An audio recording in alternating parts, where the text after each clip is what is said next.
오늘 하나님의 말씀은 마가복음 16장 14절부터 18절까지의 말씀입니다.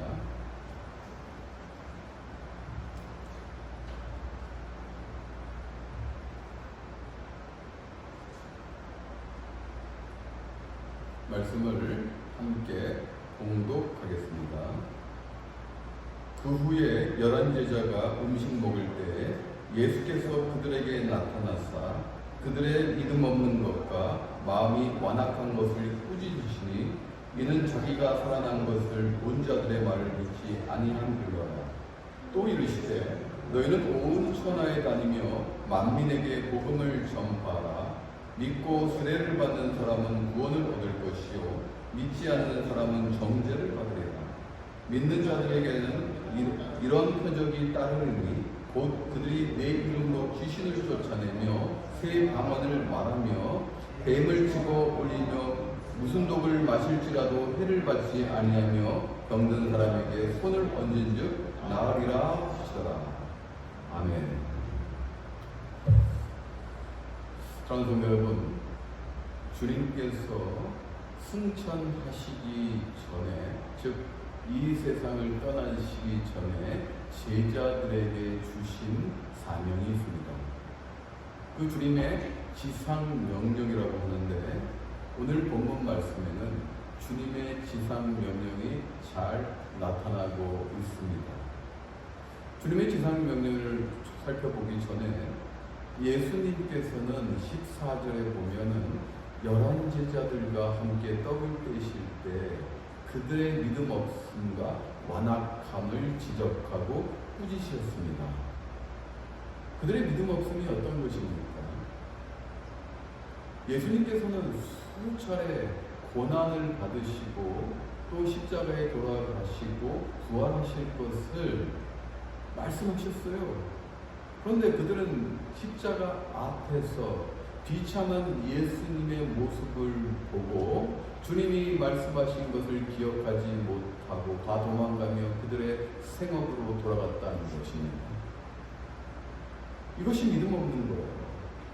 다른 사람은 믿지 못할지라도 주님과 함께 3년간 동행했던 그들은 주님의 말씀을 믿어야 되는 것이었습니다. 어떠한 상황이 벌어질지라도 주님께서 하신 말씀은 결코 변치 않습니다. 그러므로 주님의 그 말씀을 믿어야 되는데 그들은 믿지 못했어요. 또 오히려 오늘 주님께서 말씀하셨듯이 그들이 완악하였다는 것입니다. 사람은 완악해집니다. 사람은 경험적으로 자신이 믿고자 하는 것, 자신이 느꼈던 것, 자신이 경험했던 것, 이런 것을 믿는 경향이 있지 않습니까? 눈에 보이는 것만을 믿으려는 경향이 있습니다. 그들은 인류 역사상 한 번도 부활이라는 것을 경험해 본 적이 없습니다. 어떻게 사람이 부활하겠습니까? 그러면 그들은 그럼으로 인해서 그들의 마음은 결코 부활을 믿지 않고 예수님의 말씀을 순종하지 못한 그 완악함을 보여줬다는 거예요. 사랑하는 성도 여러분, 우리들이 이것을 고쳐야 됩니다. 2000년이 지난 지금, 오늘 본문 말씀으로부터 2000년이 지난 오늘날도 우리는 완악해질 수 있다는 거예요. 인간의 타락한 본성이라는 것입니다. 그러나 예수 믿고 하나님의 자녀가 됐다면은 우리의 생각과 사고, 경험, 학습, 우리의 철학들은 이제 예수님의 말씀 앞에 다 무너져 내려야 된다는 것입니다. 우리 내면에서부터 우리가 얼마나 완악한지를 성찰해야 된다는 것입니다. 정말 예수님께서 말씀하시는 거 믿고 계십니까? 예수님께서 앞으로 하시겠다는 것 여러분 얼마나 믿고 계십니까? 예수님을 믿는다는 것은 필연적으로 예수님의 제자됨을 일컫는 것입니다. 제자라는 것은 그 스승이신 그 예수 그리스도의 말씀을 100% 믿고 신뢰하고 순종하고 행하는 것입니다. 그러면 우리는 주 앞에 완악해질 수가 없습니다. 주 앞에 어린아이와 같이 우리는 스펀지와 같이 주님이 말씀하시는 것을 다 그냥 스펀지와 같이 흡수할 수 있다는 거예요. 마음이 열릴 수 있다는 것입니다. 왜 하나님의 말씀이 여러분들 귀에 안 들어올까요? 그것은 마음이 완악하기 때문이에요. 마음이 닫혀있기 때문이에요. 마음이 내 것으로 가득 찼기 때문이에요. 내가 살아가면서 쌓은 그 성공, 지식으로, 경험으로 모든 것이 나로 쌓여져 있기 때문에 하나님이 말씀이 들어갈 공간이 없기 때문입니다. 그럴 때 여러분 성찰하셔야 돼요. 내면으로부터 깊숙이 성찰하셔야 됩니다. 내가 왜 하나님의 말씀이 들리지 않을까? 그 문제는 나의 문제예요. 아까 제가 찬양할 때 상당히 회개하면서 많은 은혜를 받았습니다. 일어나라. 아, 그렇구나. 내가 잠자고 있었구나. 일어나라. 주의 백성. 그게 나에게 하신 말씀 같아요. 그리고 부흥은 나로부터 시작한다는 거예요. 부흥과 회복은 나로부터 시작한다는 그 말씀을, 그 찬양을 하면서 회개와 함께 다시 예전 모습으로 돌아갔어요. 제가 처음 예수 믿을 때 얼마나 순수했던가, 예수님이 나에게 얼마나 은혜와 권능으로 함께 했던가, 나를 얼마나 사랑했던가 다시 느낄 수 있는 아주 거룩하고 귀한 시간이 되었어요. 여러분, 리바이벌이 뭡니까? 부흥이란 리바이벌이 뭡니까? 다시 호흡하고 다시 호흡하면서 다시 생명을 얻고 다시 사는 거예요. 나로부터 시작돼야 돼요. 여러분, 부흥은 여러분 자신으로부터 시작돼야 됩니다. 여러분이 어떤 존재인지, 여러분은 거룩한 존재예요. 지금 이 시간에 다른 세상 사람들과 달리 여러분들은 이 교회에서 예배드리고 계시잖아요. 하나님께서 선택한 특권입니다. 하나님의 자녀만이 가질 수 있는 특권이에요. 하나님과 함께 할 수 있는 귀한 시간이라는 것입니다. 그럴 때 우리 마음은 주님 앞에 어린 아이와 같이 순수히 기쁨으로 뛰놀며 예배 드릴 수 있는 것입니다. 주님께서 오늘 15절에 이렇게 말씀하십니다. 너희는 온 천하에 다니며 만민에게 복음을 전파하라. 제자들에게 명령하신 거예요. 온 천하에 다니며, 코스모스, 제한된 공간이 아닌 온 천하에, 온 우주에 다니며 만민에게 복음을 전파하라. 이것은 제자들에게만 국한된 것이 아닙니다. 동서 복음을 초월하여서, 시간과 공간을 초월하여서 지금도 똑같은 말씀으로 역사하시는 것입니다. 단지 2000년 전에 그 한 사건으로 끝나는 것이 아니에요. 온 천하에, 온 그 시대에도, 미래 시대에도 만민에게 복음을 전파하라. 마태복음 24장 14절 말씀 보면 천국 복음이 모든 민족에게 증언되기 위하여 온 세상에 전파되리니 그제야 끝이 오리라. 온 천하에 만민에게 복음이 다 전파됐을 때 주님께서 오시겠다는 거예요. 주님께서 오신다는 이 세상의 끝입니다. 오늘 주님께서는 제자들에게 거룩한 지상 대명령을 내리고 계십니다. 온 천하에 다니며 복음을 전파하라는 것입니다. 여러분, 믿음이라는 것은 행하지 않는다면 죽은 믿음입니다. 행함이 없는 믿음은 곧 죽은 믿음이라고 야고보서는 이야기합니다. 야고보 기자는 2장 26절에서 이야기합니다. 여러분, 예수 믿는다는 건 무엇이에요?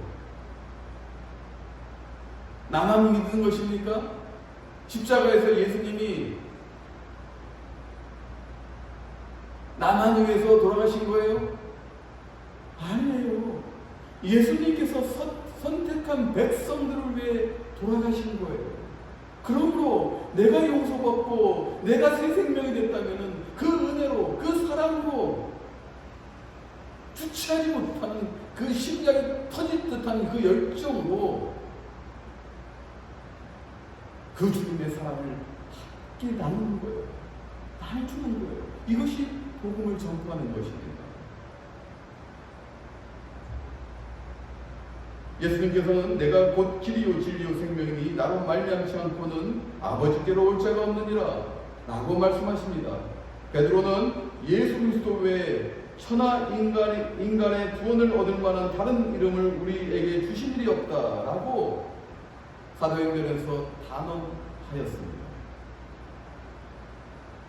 예수만이 우리의 구원주시라는 거예요.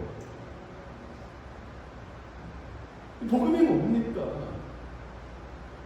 오늘 복음은 아주 심플하게 예수님께서 정의하고 계십니다.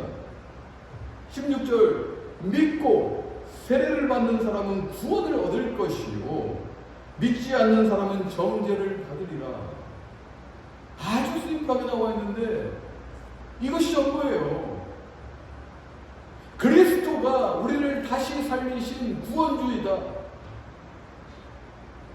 예수를 믿지 않고는 아버지께로 올 자가 없느니라. 나는 길이요 진리요 생명이니 나로 말미암지 않고는 아버지께로 올 자가 없느니라. 이것이 복음의 핵심이에요. 예수님이 십자가에서 우리 죄를 대속해서 희생되심으로 인해서 우리 죄를 깨끗이 씻어주시고 그리고 건금으로 3일 만에 부활함으로 인해서 우리는 그것을 믿는다면 다시 사는 거예요. 그러므로 기독교는 부활의 진리입니다. 종교도 아니에요. 부활의 종교도 아니에요. 부활의 진리예요. 기독교는 결코 종교가 될 수 없습니다. 진리 그 자체입니다. 우리는 부활의 증인이라는 것입니다. 그러므로 그것을 믿기 때문에 우리는 세례를 받는 거예요. 여러분, 세례라는 것이 무엇입니까? 그리스도를 믿음으로 우리가 죄 씻음을 받으며 그리스도와 연합되었음을 성도들 앞에 만인들에게 공적으로 선포하는 것이 주님께서 명령하신 세례 아닙니까?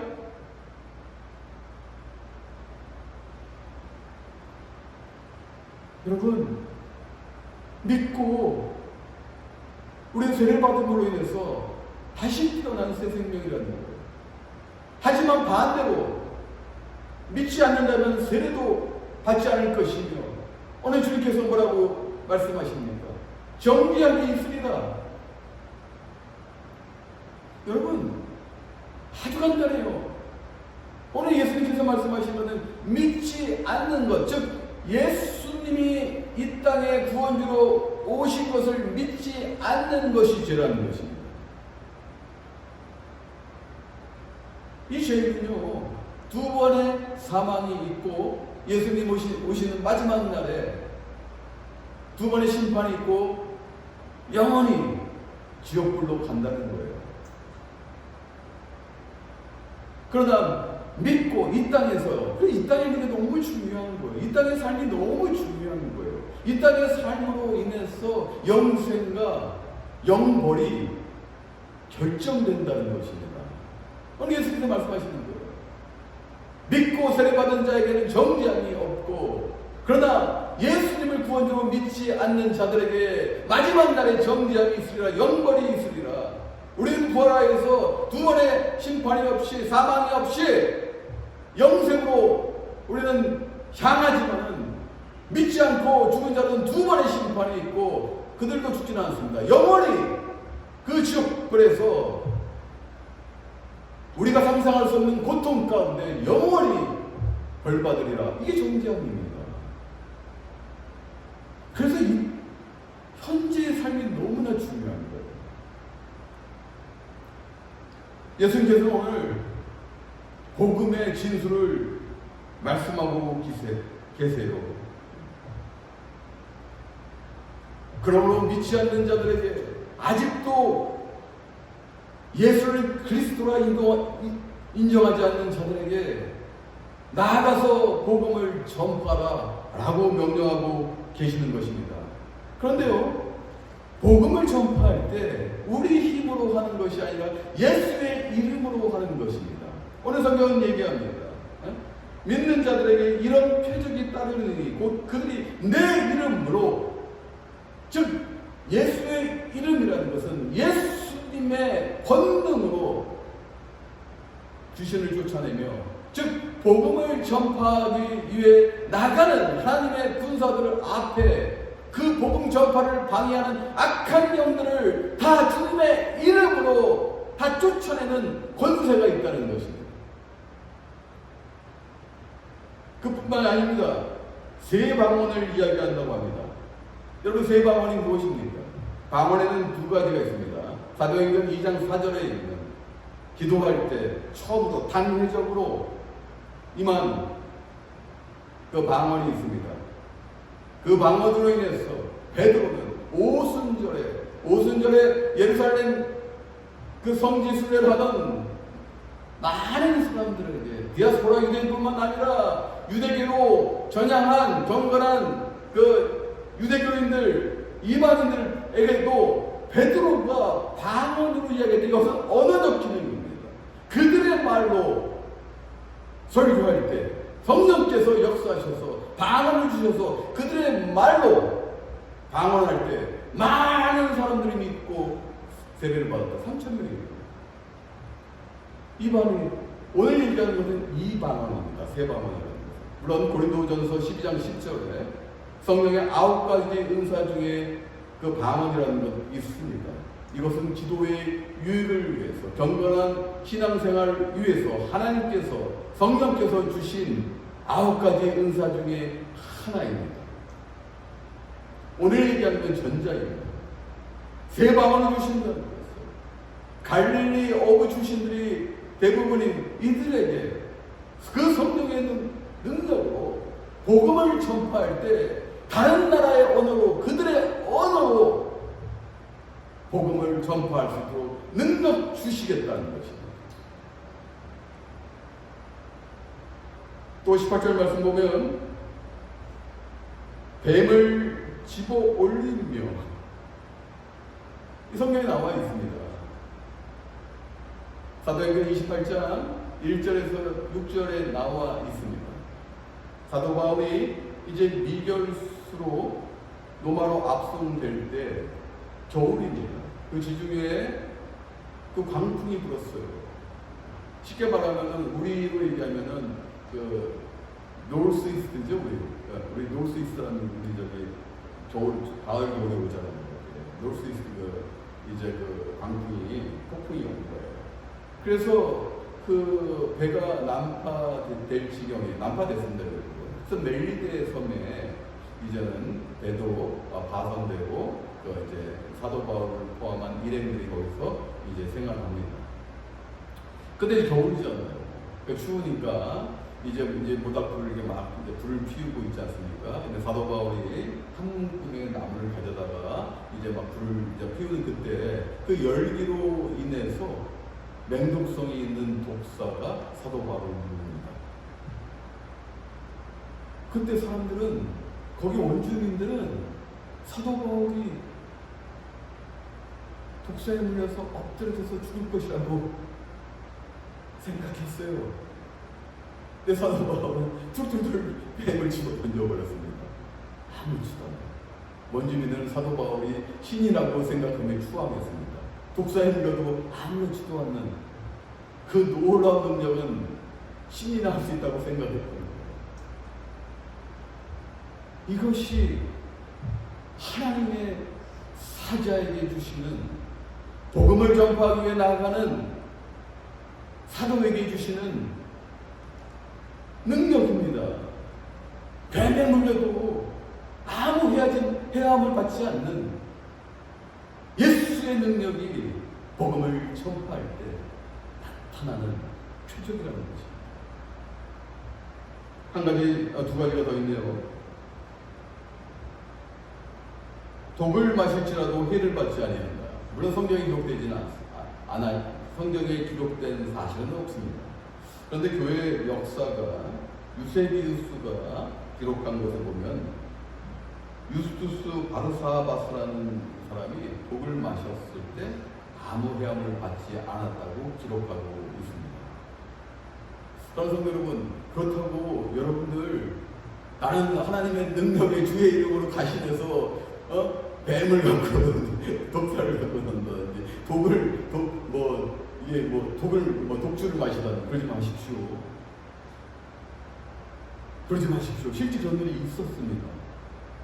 절대 그러지 마세요. 미국에서 있었던 일인데요. 그 한 목사님이 이거 생기시고 보다가 저도 굉장히 웃었는데, 한 목사님이 예배 시간에 이 말씀을 전하다가 이 말씀을 사실로 입증해 보려고 강단에서 뱀을 잡았다가 물려가지고 실제 있었던 일이에요. 물려가지고 긴급히 병원으로 호송되어서 간신히 목숨을 살린 사건이 있습니다. 제가 이거 보면서 엄청 웃었습니다. 여러분, 복음을 전파하는 사명을 위해서 사자들에게 이러한 능력을 주님께서 주시는 것이지, 이것을 과신하기 위해서 여러분 행사하지는 마십시오. 그리고 이것을 행사하면 삶을 짧게 마지 마시고 장수하시면서 하나님의 복음을 전파하는데 하나님의 일을 위해 많은 것들을 하십시오. 아멘. 네. 그리고 성경은 이야기하죠. 병든 사람에게 손을 얹었을 때, 예수의 이름으로 얹었을 때 치유의 능력이 나타나는 거예요. 그거 많이 보잖아요, 주위에서. 우리 교회도 그런 분이 계십니다. 암을 저는 깜짝 놀랐어요. 기도하는 가운데 암이 나섰어요. 여러분 안 믿으시죠? 저는 살면서 많이 봤어요, 진짜.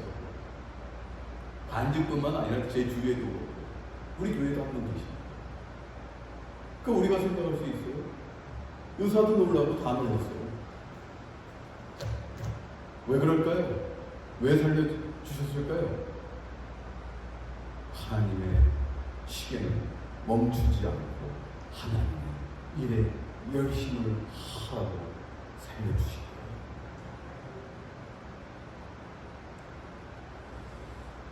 성도 여러분, 이제 이 말씀을 통해 우리를 한번 성찰해 봅시다. 우리는 21세기에 살고 있습니다. 1960년경에는 부흥이라는 책을 쓰신 분이 계세요.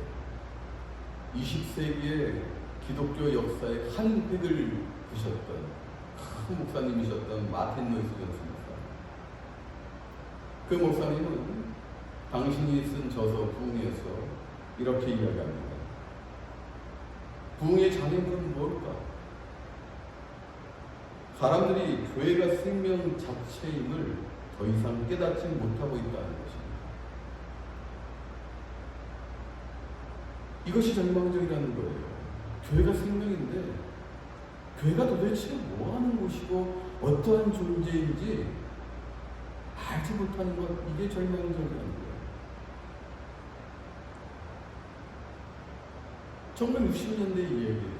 그 책에서 1960년대 영국에 있던 그 교인들에게 그 교인들의 모습을 보고 얘기하고 있는 것인데, 21세기에 우리가 똑같은 일들이 그곳에서도 약 60년 전에 벌어지고 있었다는 것입니다. 교회가 좀 더 종교 행위로 인식되기 시작하는 거예요.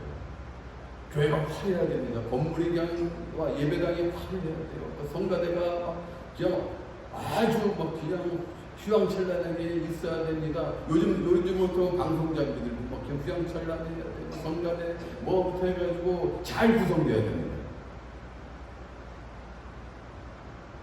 그런데요, 이것이 종교 행위인 예식으로 치우쳐가고 있다는 것이요. 1960년대도 그랬다는 거예요.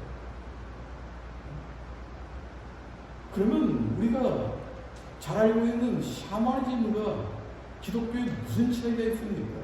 샤머니즘도 그들 나름대로의 종교 의식이 있어요. 잘 아시잖아요. 우리는 한국 사람들이니까 샤머니즘 너무 잘 알지 않습니까?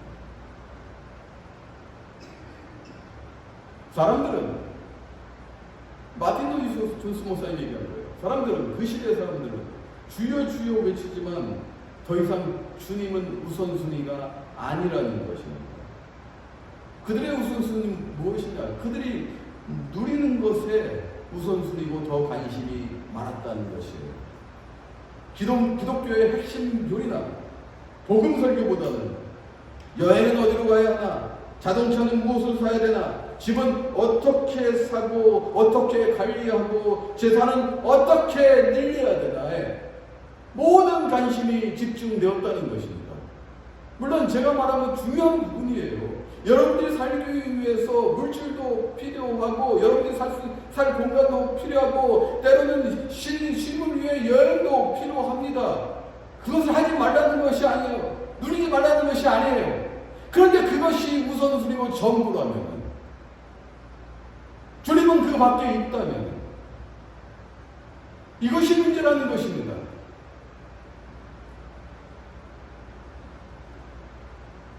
그리고 오늘날도 마찬가지예요. 그 시대도 마찬가지지만 오늘날도 마찬가지예요. 이제 풍요로운 사회에 사람들은 복음이 희미해져가요. 그러므로 새로운 문제에 직면한 이 기독교가 어떻게 대응하여 나오는 그 신자들을 만족시킬 것인가? 새로운 시대에 정말 어떻게 걸맞게 재단해야 되는가? 사회가약을 이용해서 비즈니스 마인드를 이용해서 교회가 어떻게 숫자를 늘려야 되는가? 교회가 어떻게 보기 좋게 나가야 되는가? 이런 것에 다 집중되어 있다는 거예요. 물론 전부는 아니지만 대부분이 21세기 들어와서. 그런데 오늘 주님은 말씀하십니다. 이것보다 더 우선하는 것은 그 복음이라는 것입니다. 결코 복음은 딜이 없고 변질되어서 안 된다는 거예요. 이것이 없다면은 지금까지 우리가 얘기했던 것은 다 격가지라는 거예요. 믿고 세례받지 않으면은 마지막 날에 정지하는 것들이다.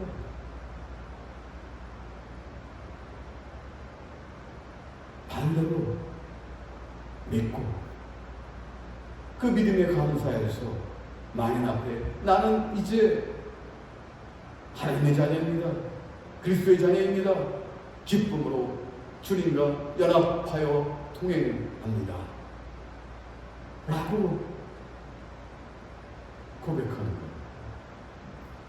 이것이 복음의 진수입니다.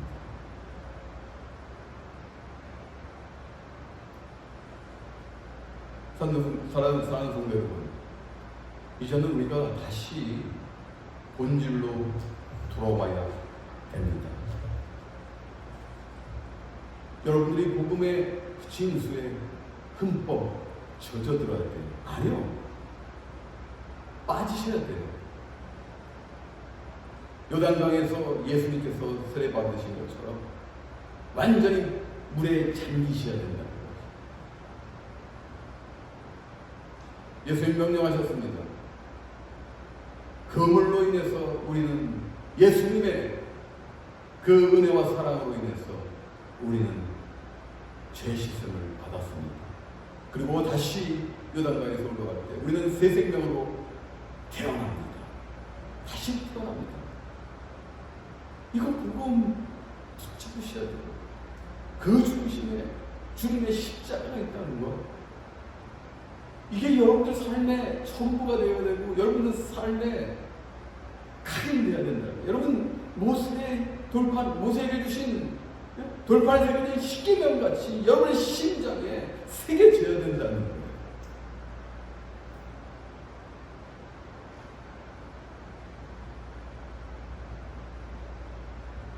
그럴 때 이 말씀이 여러분에게 들어올 수가 있습니다. 사도행전 1장 8절에 오직 성령이 너에게 임하시면 너희가 권능을 받고 예루살렘과 온 유대와 사마리아와 딴 데까지 이르러 내 증인이 되리라. 나부터 부흥돼야 돼요, 여러분. 이 복음이 변질되지 않고 이 복음의 진수로 나부터 부흥되고 내일이니까 예루살렘과 온 유대와 사마리아 땅끝까지 이르러 주님이 나를 살리셨습니다. 주님의 복음으로 인해서 이 교회가 부흥됩니다. 이 말씀이 들어올 수 있는 거예요. 이럴 때 부흥이 되는 겁니다. 교회의 어떤 종교 행위, 종교 의식으로 인해서 아름답게 꾸미고 모해서 사람이 만명, 백, 10만 명 있으면 뭐합니까? 진정한 부흥은 나부터예요. 나부터 이 복음을 믿고요. 내가 다시 살았군요. 그러므로 이제는 오직 성령이 너에게 임하시면 너희가 권능을 받고 예루살렘과 온 유대와 사마리아 땅까지로 내 주인이 되리라. 저랑 찬송 부르면서요, 와, 내가 회개가 됐어요. 눈물이 나고 그랬었지. 예수님이 나를 살리셨을 때 내가 얼마나 펑펑펑 울리면서 내가 기쁨으로 살았던 거예요. 이제 목사가 되고 나서 그것을 잊어버렸네. 사랑하는 성도 여러분, 우리가 잊어야 될 건 많습니다. 망각의 은사, 인간은 망각의 은사가 있습니다. 그러나 꼭 잊지 말아야 될 것이에요. 예수님이 나를 살리시고 여러분을 살리셨다는 것, 그리고 한 교회로 묶어주셨다는 것, 이건 우연이 아닙니다. 우리는 예수님의 증인이 되어야 됩니다. 나부터, 그리고 나 옆에 있는 사람들 복음을 전파함으로, 그리고 이 알바니 콜로니 땅에 펴서 나갈 수 있습니다. 확장돼야 됩니다. 복음은 확장되고 점진적이라는 거예요. 그것은 예수님의 권능이, 즉 우리가 성령의 그 권능으로 나가기 때문에 여러분, 그 복음은 확장된다는 거예요. 그러고 여러분은 어느 곳에 있든지 예수님의 증인이 된다는 것입니다. 이런 놀라운 일들이 여러분들에게 일어나면 이 교회에서 역사가 됩니다. 그래요. 우리가 알바리 건강교회는 정말 소하신 그리스도를 증언하는 하나님의 진정한 성도들이었다 라는 고백을 여러분들 후손들이 하여주기를 주님의 이름으로 축원합니다. 이거였습니다.